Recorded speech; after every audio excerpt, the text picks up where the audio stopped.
हृदय में आस्था और श्रद्धा का भाव लिए हजारों पंचक्रोशी यात्री तीर्थनगरी ओंकारेश्वर से पदयात्रा करते हुए सनावद नगर पहुँचे।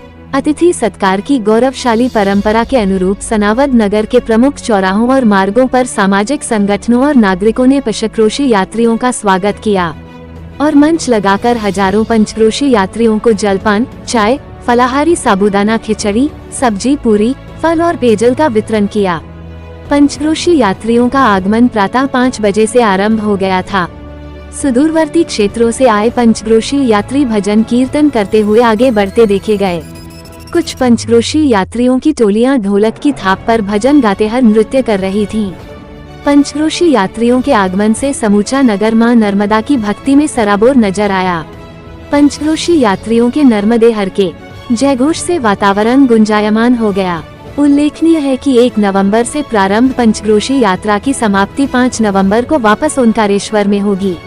नर्मदा पंचक्रोशी यात्रा का ये 50वां वर्ष है।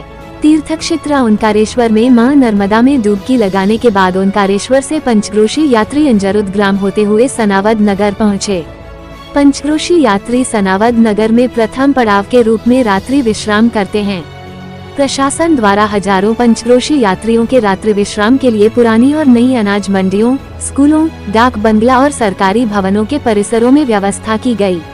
पंचक्रोशी यात्रियों की सुरक्षा और यातायात नियंत्रण के लिए पुलिस विभाग से पुख्ता प्रबंध किए थे। स्वास्थ्य विभाग द्वारा चिकित्सा हेतु स्टॉल लगाए गए। 2 नवंबर की प्रातः पंचक्रोशी यात्री यात्रा के दूसरे पड़ाव नर्मदा तट स्थित टोकसर के लिए रवाना होंगे। टोकसर के नर्मदा घाट से नावों के माध्यम से पंचक्रोशी यात्रियों को नर्मदा पार करवाई जाएगी। टोकसर में भी प्रशासन की ओर से इंतजाम किए गए। देश की धड़कन न्यूज नेटवर्क से संवाददाता भगवान सिंह चौहान की रिपोर्ट। कार्तिक माह की एकादशी जो कि ओंकारेश्वर से लघु पंचकोशी यात्रा निकल रही है, यहाँ पर सनावद में नर्मदे हर की गूंज से सारा सनावद गूंज रहा है। यहाँ पर करीब 1 लाख श्रद्धालु आने की संभावना है। देश की धड़कन न्यूज नेटवर्क से संवाददाता भगवान सिंह चौहान की रिपोर्ट।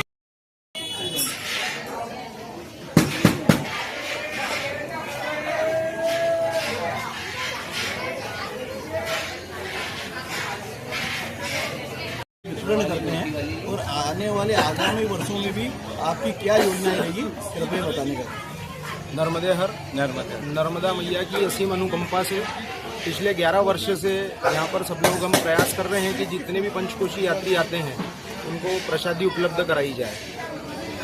वर्तमान में हम लोग करीब 11 से 12 क्विंटल साबूदाने की खिचड़ी एवं अन्य सामग्री के साथ ये कार्यक्रम करते हैं, जो कि टोटल करीब 21 से 25 क्विंटल तक प्रसादी बन जाती है। प्रातः 6 बजे से हम लोग ये प्रसादी वितरण शुरू करते हैं कार्य, और इसमें हमारे सनावद नगर के सभी क्षेत्र के नर्मदा भक्त आकर के अपनी सेवा देते हैं। लगभग कितने श्रद्धालुओं ने अब तक प्रसाद ग्रहण कर लिया होगा? करीब समझ के चलिए 25,000 लोगों ने अभी तक प्रसादी ग्रहण कर चुके हैं। ये लघु पंचकोशी यात्रा के दौरान आप क्षेत्रवासियों को क्या संदेश देना चाहोगे? ये नर्मदा पंचकोशी यात्रा लगभग 40-45 सालों से जो ओंकारेश्वर से प्रारंभ होती है, तो वो पंचदिवसीय यात्रा सनावद होते हुए बड़ू टोकसर होते हुए नर्मदा जी क्रॉस करती है एवं बढ़वा होते हुए जयंती माता सिल्वरकोट होते हुए ओंकारेश्वर में इसका समापन होता है। ये जो खिचड़ी वितरण वाला कार्यक्रम है, ये हमारी टीम भी यानी अब जूनियर लोगों के हाथ में आ गई है। इसके पहले पूरी सब्जी का वितरण करते थे। वो पूरी सब्जी वितरण का जो प्रोसेस चालू किया था नर्मदा पंचकोशी यात्रियों के लिए, उसमें प्रमुख रूप से हमारे श्रद्धेय आदरणीय स्वर्गीय कल्याणमल जी चोखड़ा, श्री सुशील जी भाईती, पवन जी बजाज, महेश जी अग्रवाल, कमल जी बिरला, इस टाइप की हमारे एसोसिएशन चौक की जो टीम थी, उनने जन सहयोग से इसको प्रारंभ किया था। शुरू में हमने 3 कुंटल आटे से इसको स्टार्ट किया था, और जब हमने 15 साल बाद इसका समापन हुआ, क्योंकि कुछ कारण ऐसे